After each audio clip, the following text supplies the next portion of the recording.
Hello दोस्तों, आपका स्वागत है अविनाश क्लासेस के हिंदी स्टेनो चैनल में। अब डिक्टेशन स्टार्ट होगा। स्टार्ट।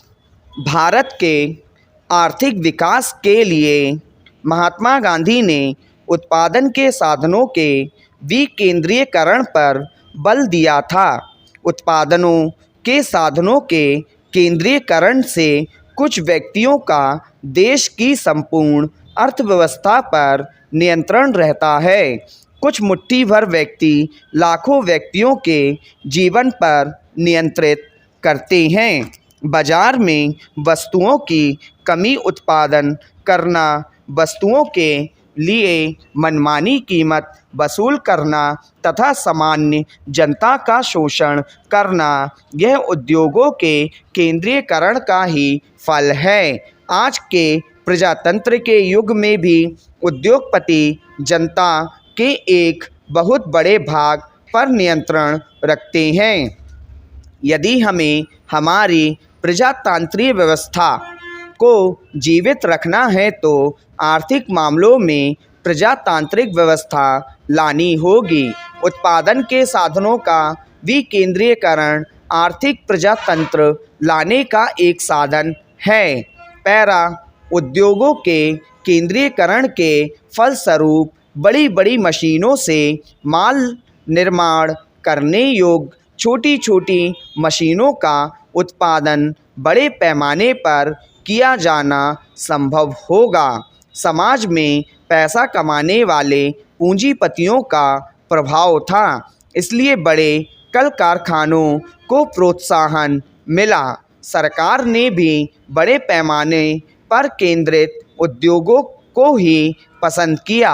इसका एक दूसरा कारण यह भी था कि संरक्षण अथवा युद्ध हेतु इन केंद्रित उद्योगों की आवश्यकता थी। इन उद्योग द्वारा सारी आर्थिक सत्ता तथा राजनीतिक सत्ता भी उद्योगपतियों के हाथों में केंद्रित हो गई।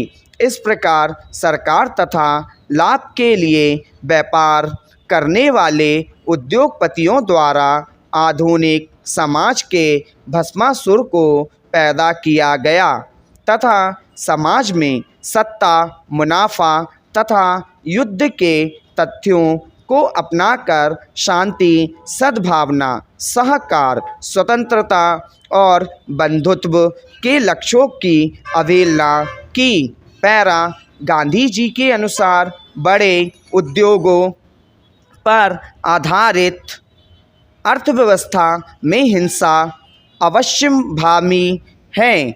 उद्योगों को चलाने के लिए कच्चा माल तथा उत्पादित वस्तुओं के लिए बाजारों की आवश्यकता होती है। जब कोई औद्योगिक देश कच्चा माल तथा बाजार को अपने उद्योगों के संचालन के लिए नियंत्रित करना चाहता है तो वह हिंसा का सहारा लेता है तथा उद्योगों के विकास का परिणाम हिंसा पर आधारित अर्थव्यवस्था होती है।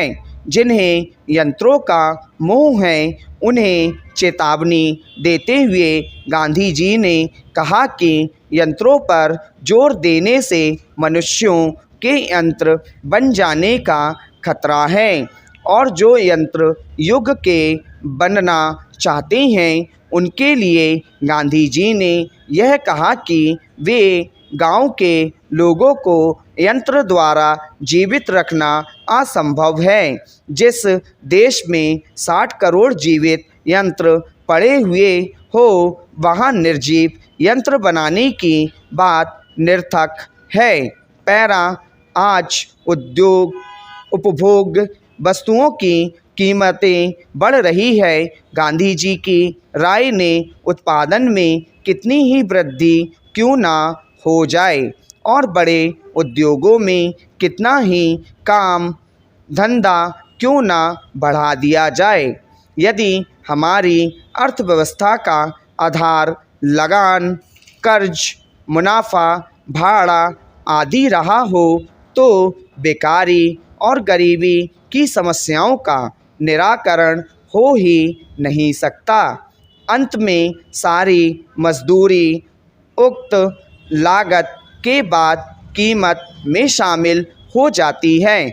इसलिए मजदूरी जितनी ज़्यादा होती है, लागत कीमत उतनी ही बढ़ती जाती है।